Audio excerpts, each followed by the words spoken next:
जी दोस्तों, एक पूरे हफ्ते के बाद मैं अगस्टिन मुश्ताक एक मरतबा फिर अपने पूरे दिल से आपको आप ही के यूथ शो पूरे दिल से मैं खुशामदीद और वेलकम कहता हूं। उम्मीद है आप ठीक ठाक हैं और ज़िंदगी को अच्छी तरह गुजार रहे हैं, ज़िंदगी में अच्छी तरह आगे बढ़ रहे हैं। एक मरतबा फिर एक बहुत ज़िम्मेदारी के तहत एक ऐसा टॉपिक आपकी खिदमत में रखने जा रहे हैं जिस पर बात करना बेहद ज़रूरी है। और हमारी यहाँ एक यूथ होते हुए हमारे लिए ये बड़ी बड़ी चैलेंज वाला बात है कि हम इस टॉपिक को आपके लिए रखें, आपको सिखाने की कोशिश करें कि जिस तेज़ी से माशरा तरक्की की तरफ जा रहा है उतनी ही तेज़ी से माशरा ऐसे ऐसे कामों की तरफ बढ़ रहा है, ऐसे ऐसे मैं समझ रहा हूँ ऐसे ऐसी आदत को हम अपना रहे हैं या ऐसे ऐसे ज़िंदगी में कामों को ले रहे हैं जो हमें हर लिहाज से डिक्रीज़ कर रहे हैं, हर लिहाज से हमें ज़वाल की तरफ लेकर जा रहे हैं, जो कि टॉपिक अभी आपको बताएंगे तो आपको अंदाज़ा हो जाएगा कि हम किस पर बात करने जा रहे हैं। आज हमारे साथ एक बहुत अच्छी को होस्ट भी हमने अपने शो में उनको इन्वाइट किया हुआ है, होस्ट ऑफ द वीक में। उनसे भी मुलाकात करते हैं, लेकिन पहले पूरे दिल से के हर दिल अजीज़ होस्ट एरिक जॉन से मुलाकात करते हैं। एरिक, क्या हाल है आपका? मैं ठीक हूँ अगस्टिन, आप कैसे हैं? बिल्कुल ठीक ठाक। एरिक बड़ी जिम्मेदारी के तहत बहुत संजीदा टॉपिक लेकर आए हैं, क्या कहेंगे आप? बिल्कुल अगस्टिन, ये बड़ा इंपॉर्टेंट है और आज के ज़माने में देखें तो ये बहुत ज़्यादा एक आम चीज़ हो गई है कि हर कोई इस बात को अपना रहा है जो कि बिल्कुल गुनाह के ज़ुमरे में आता है। और मैं समझता हूँ कि इस पर इल्म होना बड़ा ज़रूरी है और कलाम बताता है कि अदम मार्फत की वजह से लोग हलाकत का शिकार होता है। और मैं समझता हूँ यही वजह है कि लोगों के पास इसकी स्टडी नहीं है, इल्म नहीं है, इसलिए वो हलाकत की तरफ जा रहे हैं। हलाकत की तरफ जा रहे हैं। दोस्तों, आज हम बात करने जा रहे हैं इस एथियज़म इज़ ग्रोइंग। जिनको एथियज़म का पता है, एथियस्ट लोगों का पता है, वो तो समझ गए होंगे। एथियस्ट लोग वो होते हैं जिनका ये तस्वुर होता है कि कोई खुदा है ही नहीं और दुनिया भी एक अपनी किसी मखलूक ताकत के तहत चल रही है। एक मरतबा फिर पूरे दिल से की फेवरेट आयतें, और हम तो गाहे बगाए हर 3-4 एपिसोड के बाद इस आयत को लेकर आपको चंद एक बातें जो भी हमारा टॉपिक चल रहा हो उससे रिलेट इस आयत को करते हैं।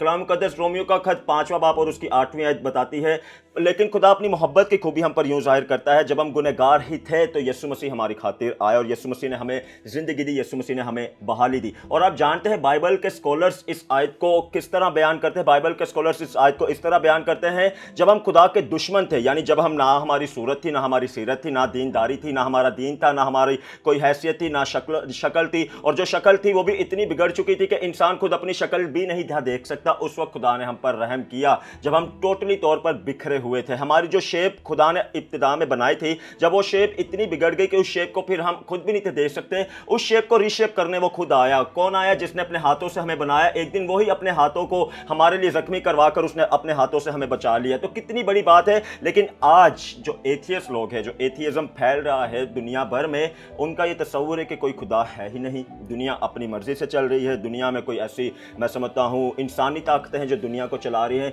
तो ये कितने बड़े मैं समझता हूँ उसकी बात है कि हम एक जिंदा खुदा का इनकार करके अपनी ज़ात पर वो कर रहे हैं कि हम कुछ कर सकते हैं। आप भी जानते हैं हम अपनी ज़ात से क्या कर सकते हैं, हम तो अपनी सांस तक हम नहीं खुद ले सकते, तो कैसे इतने बड़े दावे कर सकते हैं? आप यूट्यूब देखें, आप गूगल देखें, आपको बहुत से ऐसे लोग मिलेंगे और ये हमारी जिम्मेदारी है हम अपने आप को इस तरह पेश करें कि हम बताएं कि कायनात खुदा नहीं है बल्कि कायनात को चलाने वाला खुदा है। आए मिलकर हमारी को होस्ट से मुलाकात करते हैं, मारिया परवेज से। थैंक यू अगस्टिन कि आपने मुझे यहाँ पे इनवाइट किया और मुझे ये अपॉर्चुनिटी दी कि मैं भी आपके साथ जो हूँ एज अ होस्ट जो है पूरे दिल में आ सकूँ। यस, हम थैंक यू करते हैं आपके टाइम के लिए। एरिका, आपके पास आता हूँ क्योंकि हम देखते हैं, हम स्टडी करते हैं, बहुत सारे ऐसे नौजवान हमें मिल रहे हैं जो अपने ईमान को छोड़ते जा रहे हैं और उस तरफ बढ़ रहे हैं जिसकी कोई बुनियाद नहीं, जिसकी बुनियाद ही नहीं, फिर कैसे हम उसमें आगे बढ़ सकते हैं? तो क्या वजह है आज लोग, नौजवान बिलखसूस, अपने ईमान को छोड़ रहे हैं? अगस्टिन, फर्स्ट ऑफ ऑल तो मैं इस पे बात करूँगा कि एक एथियस्ट बिलीव क्या है। कहा जाता है कि बहुत सारी हमें स्टडीज़ मिलती हैं, अगर हम सर्च करें तो उनमें से बहुत छोटी बात, अगर यहाँ मैं बहुत कम बात करूँ तो वो कहते हैं कि दुनिया जो है वो खुद खल्क हुई और एक बिग बैंग के जरिए से मतलब अचानक से सब चीज़ें खल्क हो गई हैं। और इतने सारे ऐसे सवाल हैं जो वो खुद ही जिनके जवाब नहीं जानते। तो फिर इंसान कैसे सोच सकता है कि कोई खुदा नहीं है? यानी वो अगर कहा जा रहा है, अगर एक एथियस्ट कह रहा है कि ज़मीन इस तरह से बनी है, तो भाई ज़मीन जब नहीं बनी थी तो उससे पहले कौन था जिसने उसको आगाज़ किया? ऐसे सवाल हैं जिनके उनके पास खुद जवाब नहीं होते। लेकिन जो हकीकी बात मुझे नज़र आती है, जहाँ तक मेरी असम्पशन है, अपनी सुस्ती और काहली की वजह से इंसान ये इस हिस्सा को अपनाता है या अपने आप को खुदा से दूर करता है। जब उनसे खुदावंद के हजूर चला नहीं जाता है या वो खुदा से दूरी इख्तियार करना चाहते हैं, और अगर आसान लफ्ज़ों में कहूँ कि जबकि गुनाह से आज़ाद नहीं होना चाहते। yes. हमें आज़ादी की ज़रूरत है, हर एक इंसान को एक निजात दहिंदे की ज़रूरत है। और इंसान जब अपनी ही खताओं से और अपनी गलतियों और अपने गुनाहों से जब छूटना नहीं चाहता, अपनी मर्जी के तहत उन्हीं में रहना चाहता है और अपनी मर्जी से ज़िंदगी गुजारना चाहता है, तब वो ये रास्ता अपनाता है। तो मैं समझता हूँ एक बड़ी वजह यही है कि इंसान चाहता नहीं है कि मैं आज़ाद हूँ, मैं आज़ाद हूँ। और इसी यही वजह है कि इंसान को शायद अपनी ख्वाहिशों पर बड़ा वो इंसान वो हो जाता है कि नहीं, मैं अगर इस दीन में रहकर या किसी भी रिलीजन में रहकर ये करूँगा तो मुझे इजाज़त नहीं मिलेगी। मैं वहाँ से निकल जाऊँगा तो जो मेरी मर्जी होगी वो मैं चाहे जो मर्जी कर लूँ। और आज ऐसी बहुत सी मिसालें मिलती हैं। फिर से कह रहा हूँ, बड़ी जिम्मेदारी के तहत आपको बता रहे हैं। आप बताएं, आप जिस खुदा को मानते हैं, आप जिस खुदा की तारीफ़ करते हैं, सिताइश करते हैं, प्रस्तिश करते हैं, उस खुदा की गवाही दें। मारिया, आपकी तरफ आता हूँ। दीनदार और बेदीनी की ज़िंदगी में क्या फ़र्क है? जैसे हमारा टॉपिक चल रहा है एथिज़म, ठीक है, तो मैं सबसे पहले इसमें एक वर्स आपसे कहना चाहूँगी, ठीक है। ज़बूर उसका 14 बाब उसकी पहली आयत, हमारे जो हमें बाइबल में हमें जो बेदीन लोगों के बारे में बताया गया है, उसे बाइबल जो है अहमक बोलती है कि अहमक ने अपने दिल में कहा कि कोई खुदा नहीं, ठीक है। तो जो जिस तरह के मैं एरिक के साथ भी एग्री करूँगी कि उन्होंने जिस तरह कहा कि जो बेदीन लोग हैं वो अपने आप को किसी चीज़ में बाउंड नहीं करना चाहते, महदूद नहीं रखना चाहते, लेकिन जो हम दीनदार, जो हमारा बिलीव जो है वो खुदा पर है कि हम खुदा के बगैर तसव्वुर भी नहीं कर सकते कि इस दुनिया का तख्लीक जो है या फिर इस दुनिया का हम तसव्वुर भी खुदा के बगैर नहीं कर सकते। सो हम जो है अपने बाइबल के मुताबिक खुदा के लिए जो हैं एक महदूद ज़िंदगी गुजारते हैं कि हमें इस चीज़ से बाहर नहीं जाना, लेकिन बेदीन जो है वो मुकम्मल तौर पे अपनी आज़ादाना ज़िंदगी गुजारते हैं, कुछ भी करें उन्हें इस चीज़ से फ़र्क नहीं पड़ता। मैं यहाँ कुछ ऐड करना चाहूँगा। जैसे मारिया ये फरमा रही है कि हम अपने आप को बाउंड कर लेते हैं, असल में मैं ये बताना चाहता हूँ कि खुदा हमें किसी चीज़ के लिए बाउंड नहीं करता। खुदा ने जब आदम और हवा को बनाया था तो देखने की बात है कि खुदावंद ने आज़ाद मर्जी बनाया था और उसी आज़ाद मर्जी के तहत वो स्टेप ले सकते थे। वो गुनाह को भी चूज़ कर सकते थे या वो खुदा के साथ रहने को चूज़ कर सकते थे, क्योंकि खुदावन जो है वो पाक और कुद्दूस है, वो गुनाह को नहीं देख सकता। इसीलिए जब उन्होंने गुनाह किया तो खुदावन के साथ उनकी दूरी इख्तियार हो गई और खुदा ने उनको उस अदन से बाहर निकाल दिया। और अगर तो वो गुनाह के बाद भी वहाँ रहते और खुदा को देखते तो मैं आपको बताऊँ वो मर जाते, क्योंकि खुदा खुद कहता है कि इंसान जो जिसमें गुनाह है वो मुझे देखकर जिंदा नहीं रह सकता। तो बाउंड असल में मैं जो बात कहना चाह रहा हूँ, जो मैं पॉइंट पेश करना चाह रहा हूँ वो ये है कि असल में खुदा आज़ादी की तालीम देता है। कलाम जो हमारा एक रिश्ता खुदा के साथ, या जिसे लोग रिलीजन कहते हैं क्रिश्चियनिटी को, वो एक पैगाम देता है आज़ादी का। और कोई भी मज़हब जो है वो पैगाम देता है किसी ना किसी चीज़ का। तो लोग समझते हैं कि ये शायद एक बाउंड्री है जिसके अंदर हमें रहना पड़ जाएगा। और एथियस्ट थॉट्स ये हैं कि हम गुनाह करने के लिए भी आज़ाद हों, हालांकि खुदा हमें ये बताता है कि गुनाह करने के लिए हम आज़ाद नहीं बल्कि उस गुनाह के गुलाम अगर उस गुनाह को करते हैं। तो इंसान जिस चीज़ को आज़ादी समझ रहा है, दर हकीकत वो बड़ी गुलामी है, और वो ऐसी गुलामी है जो हमें ड्राइव कर रही है मौत की तरफ। तो खुदावन दर हकीकत बाउंड नहीं कर रहा बल्कि हमें राह जिंदगी की तरफ लेके जा रहा है, बता रहा है कि ये जिंदगी की राह है और दुनिया क्या राह इख्तियार कर रही है उसको आज़ादी समझ के और मौत की तरफ अपनी मर्जी की तरफ आगे बढ़ रही है। लेकिन कलाम में लिखा है, एक बड़ी सख्त आयत है कि वो आतिशी दिन जो है वो हमारा इंतज़ार कर रहा है, और वो जो आग है उसमें उस शख्स के गुनाह और उसके काम जल जाएंगे और वो खुद तो बच जाएगा लेकिन वो जलते जलते, यानी वो उस आग में जलता रहेगा।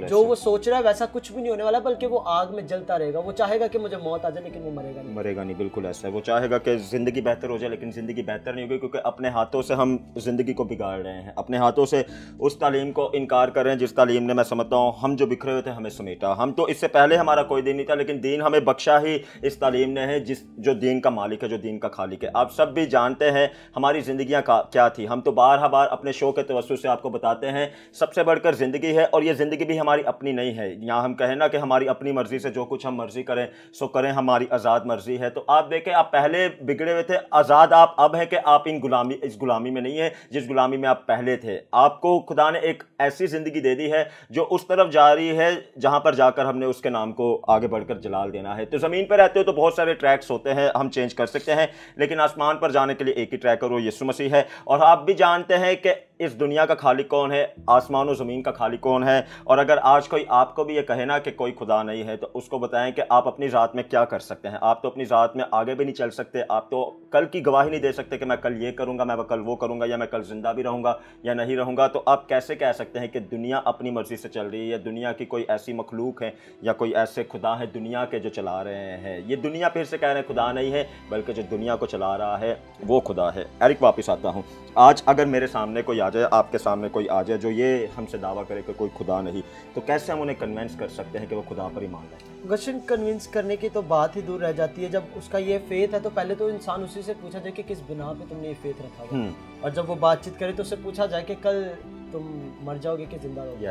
उसके पास जवाब होगा कि नहीं, तो फिर उससे पूछेंगे कि मौत का क्या सबब है। अगर तुम्हें ये नहीं पता कि मैं जिंदा रहूंगा या नहीं रहूंगा, और अगर तुम्हें ये पता है कि इंसान मरता है, तो फिर ये बताओ कि मौत का सबब क्या, क्यों इंसान मरता है, उसकी बॉडी डेड क्यों हो जाती है, बॉडी क्यों नहीं हमेशा तक जिंदा रहती। तो कितने सारे सवाल हैं जिनके जवाब नहीं मिलते, ना उनके पास होते हैं, ना क्योंकि वो अपने ही फेथ में खुद ही, असल में मैं बताऊं, इस फेथ को अपनाना, एथियज्म को अपनाना, असल में खुद को खुदा कहना है, जो साफ बात बिल्कुल है। ऐसा, बिल्कुल ऐसा। जिंदा खुदा का इनकार करना। और बाइबल हमें बताती है कि खुदावंद को सख्त इसी बात से नफरत है कि झूठे खुदा जो है लोग उनको मानते हैं। इस बॉडी में रहते हुए हमें एक सेवियर की जरूरत है, और वो हमारा यीशु खुदावंद है। और जब, जैसे कि आपने आगाज में आयत पेश की थी, रोमियो उसका 5वां बाब 8वीं आयत के, बस खुदावंद अपनी मोहब्बत की खूबी इस तरह जाहिर करता है कि जब हम गुनहगार ही थे तो मसीह यीशु हमारी खातिर हुआ, कि जब हम गुनहगार ही थे, हमें सच्चाई का नहीं पता, वही लोग जिनको अभी तक सच्चाई का नहीं पता और गुनाह में, उनको जब पता भी नहीं, उनके तस्वुर में भी नहीं है, उससे पहले खुदा ने उनकी निजात का काम क्या है, उनको करने की जरूरत है कि वो एक्सेप्ट करें। और बड़ी खूबसूरत बात है कि उसने दुश्मनों के लिए जान दी। मसीहियत एक ऐसी स्टोरी है जिसमें एक हीरो ने एक विलन के लिए मार खाई है, अपने दुश्मनों के लिए मार खाई है। उस विलन ने, जो बड़ा विलन है, जो इब्लीस है, जिसने सारी दुनिया को खुदा का दुश्मन बना दिया, वो एक ऐसा हीरो है, ये जीसस एक ऐसा हीरो जिसने सारे अपने दुश्मनों के लिए मार खाई है।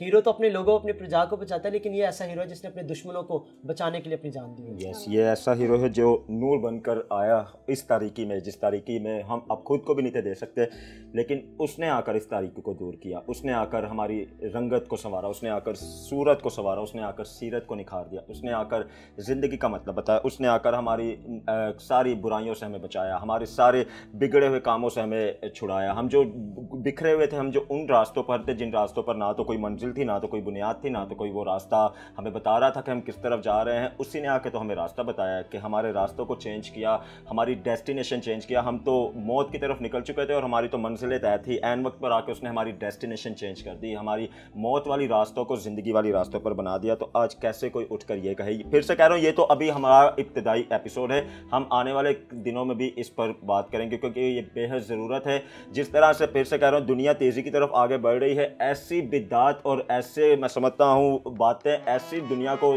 टारगेट कर रही हैं, और दुनिया भी टारगेट होती जा रही है, क्योंकि बुनियादें छोड़ चुके हैं ना अपनी, वो बुनियाद को भूल चुके हैं कि जिस खुदा ने उन्हें बचाया, आज उसी खुदा को वो भूल कर ऐसे कामों की तरफ बढ़ रहे हैं। तो ये हमारी भरपूर जिम्मेदारी है। बहुत सख्त बातें ज़रूर हो सकती हैं, लेकिन क्या करें, जिम्मेदारी मिली हुई है, जिम्मेदारी आप लोगों ने दी है कि जो कुछ सीखते हैं वो सिखाते हैं, और जो हमने सीखा तो हमसे रहा नहीं गया, और फिर जब हमारी टीम ने ये टॉपिक हमें दिया तो हमने यही चाहा कि हम इसको ज़रूर आगे लेकर आएंगे और इसको आगे भी बढ़ाएंगे। अभी चलते हैं एरिक एक सेगमेंट की तरफ। चूँकि जिस खुदा को हम मानते हैं उस खुदा की हम तारीफ़ भी करते हैं, सिताइश भी करते हैं, प्रस्तिश भी करते हैं। तो आज एक बड़ा अच्छा सेगमेंट हमने आपके लिए अरेंज किया हुआ है, एरिक ने ये सेगमेंट होस्ट किया है। अब मैं दिल से कह रहा हूँ, आपको बहुत अच्छी टीचिंग भी मिलेगी, और आपको जिस खुदा को हम मानते हैं उसकी सिताइश करने का मौका भी मिलेगा हमारे गेस्ट के साथ मिलकर। आए मिलकर ये सेगमेंट देखते हैं, फिर वापस आकर आपके साथ मुलाकात करेंगे, चंद एक और पॉइंट्स बताएंगे, फिर अच्छे से इस एपिसोड को क्लोज करेंगे।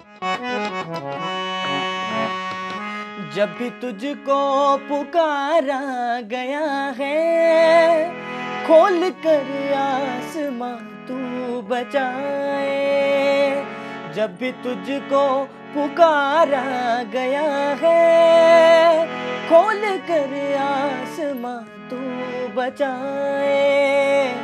अपने लोगों को गम से छुड़ाने, जलते शोलों में खुद ही तू आए। अपने लोगों को गम से छुड़ाने, जलते शोलों में खुद ही तू आए। जो अंधेरों में रोशन सितारा, जो अंधेरों में रोशन सितारा, तू ही शाफे खुदावन हमारा, तू है शाफे खुदावन हमारा। हेलो दोस्तों, वेलकम इन आवर सेगमेंट। जैसा कि आपको हम हमेशा ही बताते रहते हैं कि प्रस्तिश का ताल्लुक जो है वो बड़ा गहरा है खुदावन को खुश करने में।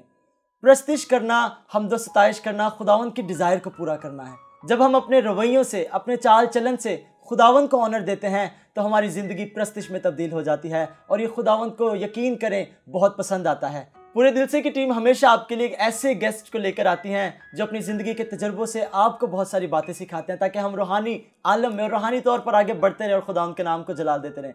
तो जैसा कि आपने ऑलरेडी ही एक गीत सुना और देखा है कि हमारे दरमियान में एक ब्लेस्ड खादम, एक नौजवान मौजूद हैं जो खुदावंद की गवाही के लिए, खुदावंद की सताइश के लिए अपने आप को सर्व करते हैं। मैं आपके और उनके दरमियान ज़्यादा देर हायल नहीं होना चाहूँगा, तो आइए मिल के अनिल भाई को वेलकम करते हैं। वेलकम भाई, कैसे हैं आप? जी मैं बिल्कुल ठीक हूँ। एरिक भाई आप कैसे हैं? मैं भी ठीक ठाक। अनिल भाई, मुझे बड़ी खुशी है कि आप हमारे दरमियान मौजूद हैं और एक बड़ी एक्साइटमेंट थी। पूरा एक हफ्ता मैं वेट कर रहा था कि जब हम मिलेंगे तो खुदावंद के नाम को जलाल देंगे मिलके।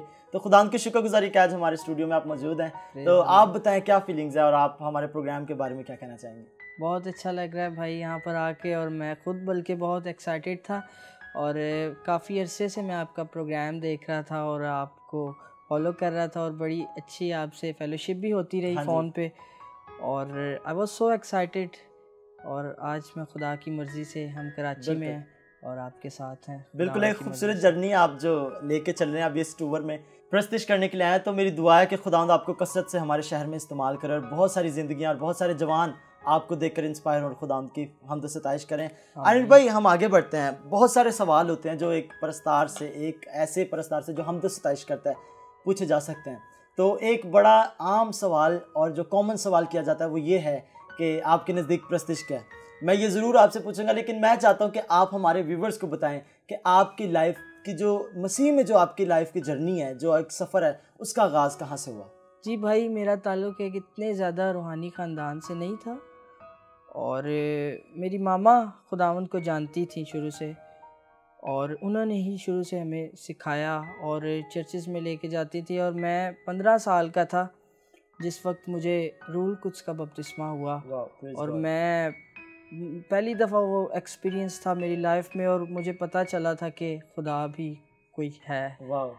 और उसके बाद मैंने स्कूल ऑफ वर्शिप ज्वाइन किया जो कि पास्टर आरिफ रॉजर्स भट्टी लीड कर रहे हैं, उसके डायरेक्टर हैं वो। और वहाँ से मैंने 2 साल सीखा और मुझे पता चल, वहाँ पर मैंने खुदावंद को जाना, तजर्बा किया और मुझे पता चला कि ये जो हम करते हैं ये खुदा की प्रस्तिश नहीं बल्कि प्रस्तिश एक अलग ही चीज़ है और वो बयान नहीं की जा सकती। बिल्कुल आप दुरुस्त कह रहे हैं कि दुनिया जिस एंगल से प्रस्तिश को देखती है वो बड़ी फ़र्क चीज़ है, लेकिन जब हम उसे तजर्बा करते हैं, उसके अंदर रह कर खुदावंद के ज़रिए में उसे तजर्बा करते हैं, तो पता चलता है कि ये it's a very vast experience जो कि हम कर सकते हैं। और मैं खुदावंद का शुक्रगुज़ार हूँ इस बात के लिए कि आपने बड़े ज़बरदस्त उस्तादों से सीखा है और उनके पास रह कर आपने खुदावंद की कुर्बत को सीखा कि किस तरह हम खुदावंद के पास और हम उसके हुजूर में बढ़ सकते हैं। तो आपको याद होगा कि मैं अक्सर ही आपसे ये सवाल करता होता था, यहाँ हम फ़ोन पे बात करते तो मैं कहता था कि मुझे खुशी होती है कि आप आरिफ भाई से सीखे हैं या सर आबिद के पास आप सीखे हैं। तो एक एक्सपीरियंस जो आपने उनके पास रह कर किया है, वो कोई ऐसा तजुर्बा बताया, ऐसी कौन सी बात है जो आपने बहुत ज़्यादा उनके साथ रह के, उनके रवैये से या उनसे, उनकी आपने करैक्टर से सीखी हो? जी, मेरे लिए बड़ी खुशनसीबी की बात है कि वो दोनों ही मेरे टीचर्स हैं और सर आबिद के साथ मेरा बहुत टाइम गुज़रता है और वो मेरे बहुत अच्छे टीचर हैं और उनसे मैं खुदा का कलाम भी सीखता हूँ और भी बहुत सी बातें वो सिखाते हैं और वो मेरे रूहानी बाप भी हैं और उन्हीं के चर्च में मैं वर्शिप लीड करता हूँ और वहाँ से ही मैंने सीखा और वहाँ से ही मैंने सब चीज़ें एक्सपीरियंस की उस चर्च से। और सर आरिफ से के साथ भी बहुत अच्छा वक्त गुज़रा स्कूल ऑफ वर्शिप में और उनसे मैंने एक चीज़ ही शुरू से सीखी और वो थी हलीमी। और उन्होंने शुरू से यही सिखाया कि हलीम रहना है, हम्बल रहना। और एक परस्तार की ये सबसे बड़ी खासियत है कि वो हलीम रहे और हर तरह से हलीम रहे।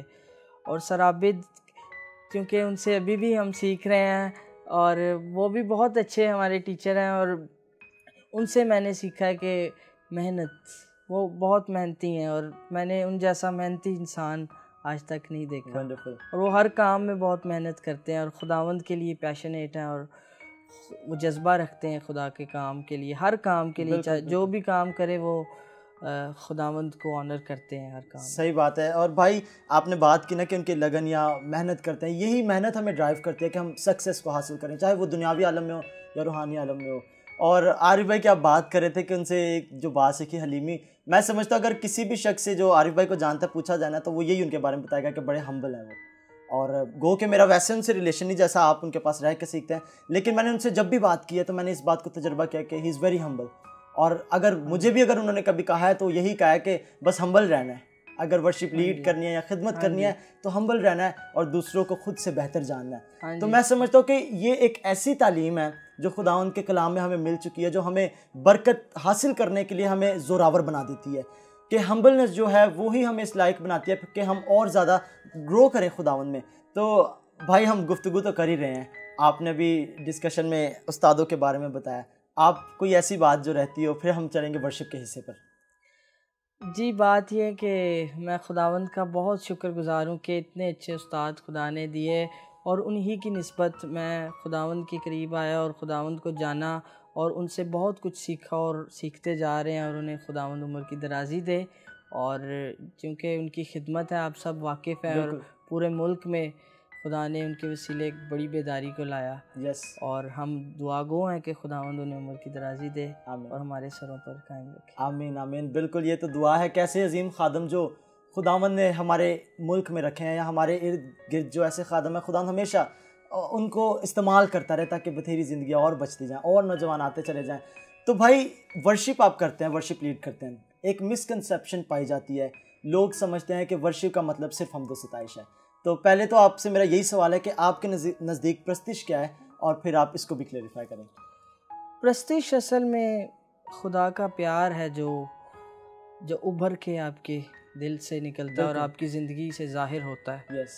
और खुदा की मोहब्बत, जब आप खुदा की मोहब्बत में खो जाते हैं, जब आपको पता चल जाता है कि खुदावंद ने आपके लिए क्या किया, और फिर जो कुछ भी आप करते हैं वो प्रस्तिश है। और music is a part of worship. बिल्कुल बिल्कुल। और ये हम्द व सिताइश उसमें उसका एक हिस्सा है, मगर जो असल प्रस्तिश है वो आपका दिल, जब आपके दिल का प्याला लबरेज होता है, तो वो दाऊद की माने जब वो कहता है कि मेरा प्याला लबरेज होता है, कि उसकी मोहब्बत से जब हम ओवरफ्लो होने लग जाते हैं। तो व्यूअर्स, आपने सुना अभी भाई ने कितनी खूबसूरत बात की है कि हम खुदावंद की मोहब्बत से भर के जो काम भी उसके लिए करते हैं, फिर वो काम नहीं रहता बल्कि प्रस्तिश में तब्दील हो जाता है। और लोग कई बार से ये मिसकंसेप्शन पाए जाते हैं कि लोग कहते हैं कि शायद हम्द व सिताइश करना या इंस्ट्रूमेंट्स प्ले करके गा कर प्रेस करना खुदा को प्रस्तिश है। लेकिन मैं आपको बताता चलूँ कि प्रस्तिश हर वो बात है, हर वो काम है जो हम दिल से अपने खुदावंद की तारीफ़ के लिए करते हैं। कभी कभी आप खामोश बैठे भी होते हैं, और अगर आपका दिल सिताइश कर रहा है तो वो भी आप प्रस्तिश कर रहे हैं। बिल्कुल, ये सच्ची बात है। और कई बार ऐसा होता है भाई, हम खामोश होते हैं या हमारे पास कुछ करने को नहीं होता, लेकिन हमारा जहन उसी से जुड़ा होता है और हम बातचीत ही कर रहे होते, तो वो भी एक प्रस्तिश बन चुके थे, वो हमारे तन्हाई के लम्हे प्रस्तिश का हिस्सा बन चुके होते हैं। तो कलाम मुकद्दस हमें बताता है, कलाम में लिखा है जॉन 3:16 कि खुदावंद ने दुनिया से ऐसी मोहब्बत रखी। भाई बड़ी खूबसूरत आयत है, सबको आती है ये, कि उसने अपना एक लौता बेटा बख्श दिया। हमें वहाँ इस आयत में साफ नज़र आता है कि उसमें आपका अकेला नाम नहीं लिया गया, ये नहीं कहा गया कि एरिक से ऐसी मोहब्बत रखी या फलां शख्स से ऐसी मोहब्बत रखी, बल्कि क्या पूरी दुनिया से ऐसी मोहब्बत रखी। मसीही वो कहलाते हैं जो उस मोहब्बत का जवाब देते हैं। क्रिश्चियन वो हो जाता है जो उस मोहब्बत को जान लेता है और फिर उसका जवाब देने लग जाता है। और उस मोहब्बत को रिस्पॉन्ड करना, मैं समझता हूँ वो हम प्रस्तिश के ज़रिए से कर सकते हैं, क्योंकि ना हम पैसा दे सकते हैं, ना भेड़ बकरियाँ उसको पसंद है, क्योंकि सब उसी का है। अगर कुछ दे सकते हैं तो वो हाई प्रेज है कि तारीफ़ करो बुलंदी पर। तो आप बताइए प्रस्तिश के मुतालिक मज़ीद कोई अपना तजर्बा या कोई ऐसी बात जो हमारे व्यूवर्स तक आप पहुँचाना चाहते हैं। कभी कभी हम गाते तो हैं मगर आपका दिल प्रस्तिश नहीं कर रहा होता। अक्सर हम इबादत में भी जाते हैं, हम गाते भी हैं, मगर फिर भी कोई कमी रह जाती है। और अगर हम देखें तो खुदा सब कुछ करने पर कादिर है। और वो चाहता तो वो हमारे अंदर डाल सकता था, जिस तरह से सॉफ्टवेयर इंस्टॉल करते हैं वो चाहता तो वो सिर्फ हमारे अंदर प्रस्तिश डाल सकता था कि ये सिर्फ मेरी प्रस्तिश ही करे। अगर उसे इंस्टॉल्ड प्रस्तिश चाहिए होती, रस्मी अगर उसे चाहिए होती सिताइश, तो वो हमारे अंदर डाल सकता था। आम लफ्जों में कहते थे कि ज़बरदस्ती जो सॉफ्टवेयर डाला जाता है वो वही काम करता है जो उसको कंडक्ट किया जाता है उसके अंदर।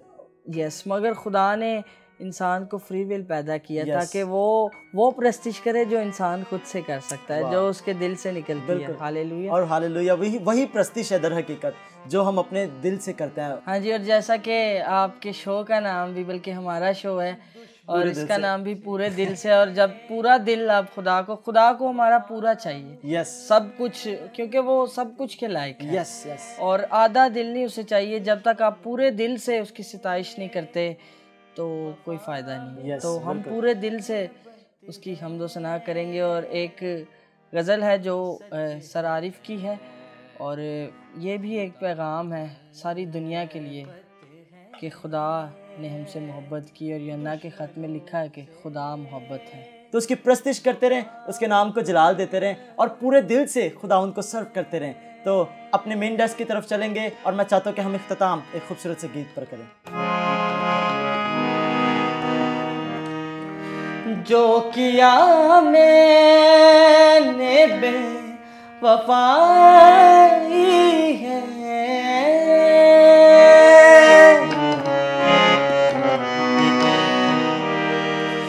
जो किया मैंने बेवफाई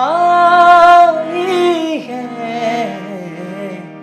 जो भी उसने किया मुहब्बत है,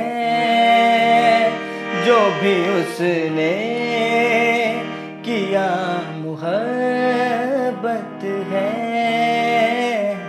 हाँ ये सच है, खुदा मुहब्बत है।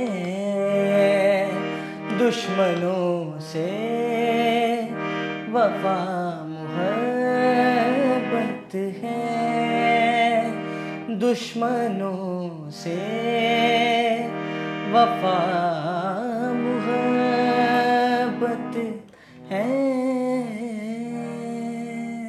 जी दोस्तों, वेलकम अगेन। पूरी उम्मीद है आपने इस सेगमेंट को एंजॉय भी किया और बहुत सारी ब्लेसिंग्स को भी रिसीव किया। एरिक, बड़ा मज़ा मुझे आया, और अनीर के साथ तो हमारी गाहे बगाहे बात होती रही। हमने बहुत पहले ही अनीर को बताया जब वो आएंगे कराची तो हम उनके साथ रिकॉर्ड करेंगे, और हमारी यही डिज़ायर है कि जब दोबारा भी मुलाकात होगी दोबारा भी इनको रिकॉर्ड करेंगे। खुदा के फजल से ज़रूर। अनीर इज़ वेरी लविंग ब्रदर। इसमें हमने एक गीत सुना गस्टिन जो कि आज के टॉपिक पे बड़ा फिट बैठता है, और उसमें है कि दुश्मनों से वफा मोहब्बत है। कि दुश्मनों से मोहब्बत किसी एक ही ने करके दिखाई है, सिर्फ एक ने करके दिखाई है, मैं यही कहूँगा, और वो खुदावंद यीशु है कि उसने मार खाई। और उसमें एक अंतरा कितना खूबसूरत है कि जो भी मैंने किया वो बेवफाई थी, जो भी उसने किया वो मोहब्बत है। तो आपने मुझसे पहले सवाल किया था कि अगर आप किसी से मिले तो कैसे कन्विंस करेंगे, तो उनसे बस ये पूछा जाए कि आपने अपने आप को धोखे में रखा हुआ है कि नहीं, कि गुनाह करना अच्छा है कि नहीं, और सोचे कि जो हम करते हैं वो बेवफाई है, वो बुराई है, वो गुनाह है, और हम खुद को धोखे में रखे हैं, लेकिन खुदा ने हमसे मोहब्बत फिर भी की है। जो वो करता है वो मोहब्बत है। मारी, आपकी तरफ आता हूँ, यही सवाल आपसे भी लूँगा। आपका अगर किसी से मुलाकात हो तो आप कैसे उन्हें बताएंगे कि जिसको मैं मानती हूँ या जिसकी मैं तारीफ़ करती हूँ वो जिंदा है और वही वाहिदुल्लाह शरीक है? ऑगस्टिन, मैं आपकी बात का जवाब देने से पहले एक बाइबल में से एक वर्स पढ़ना चाहूँगी जिसमें लिखा है कि क्योंकि उनकी अकल तारीख हो गई है और वो उस नादानी के सबब से जो उनमें है और अपने दिलों की सख्ती के बायस खुदा की ज़िंदगी से खारिज हैं। तो यहाँ पे हम देखते हैं कि ऐसे लोगों को नादान कहा गया है। मेरी इससे पहले कुछ लोगों से ऐसी मुलाकात हुई है जो कि किसी खुदा को नहीं मानते।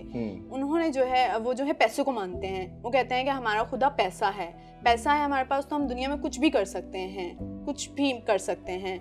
तो लेकिन अगर हम देखें ऐसे लोगों को, तो उन्होंने जो है अपना खुदा जो है पैसे को बनाया हुआ है। इस दुनिया की किसी भी चीज़ को अगर जिससे उनकी ज़रूरत पूरी हो रही है तो वो उस चीज़ को अपना खुदा मान बैठते हैं। और जो इस दुनिया का खुदा है वो जो उन्हें हर चीज़ प्रोवाइड कर रहा है, जो उन्हें सब कुछ दिखा रहा है। सो जैसे कि यहाँ पर वर्स में लिखा है कि इसी शक्ति के सबब से जो है खुदा की ज़िंदगी से खारिज हैं। सो आज हम देखते हैं कि वो मुकम्मल तौर पर खुदा की ज़िंदगी से खारिज हैं। उनके दिल सख्त हो गए हैं, वो ज़िंदगी में रहते हुए भी ज़िंदगी को जान नहीं पा रहे या ज़िंदगी की अहमियत नहीं समझ पा रहे। पूरी उम्मीद है इस एपिसोड से आपने चंद एक बातें ज़रूर सीखी होंगी। ज़रूर हमें बताइएगा। हमारी सारी इन्फो बार बार आपकी टीवी स्क्रीन पर आ रही है। हम फिर से कह रहे हैं कि हम ज़रूर इस एपिसोड को आने वाले किसी एपिसोड में ज़रूर फिर से शेयर करेंगे, अपने गेस्ट को भी इन्वाइट करेंगे ताकि उनके साथ भी मिलकर हम इस टॉपिक पर सीखें और अपनी बुनियादों को स्ट्रॉन्ग कर लें, अपने फेथ को स्ट्रॉन्ग कर लें। और अगरचे कहीं किसी भी मुकाम पर जाकर हमारी किसी ऐसी फ़र्ज से मुलाकात भी हो तो हम बड़े दावे के साथ बताएं हम कौन हैं और हमारा खुदा कौन है। अगले हफ्ते एक और अच्छे से एपिसोड के साथ आपके साथ मुलाकात करेंगे। तब तक अपना ख्याल रखें, अपनों का ख्याल रखें। हमें इस शो से दे इजाज़त जिसका नाम है पूरे दिल से।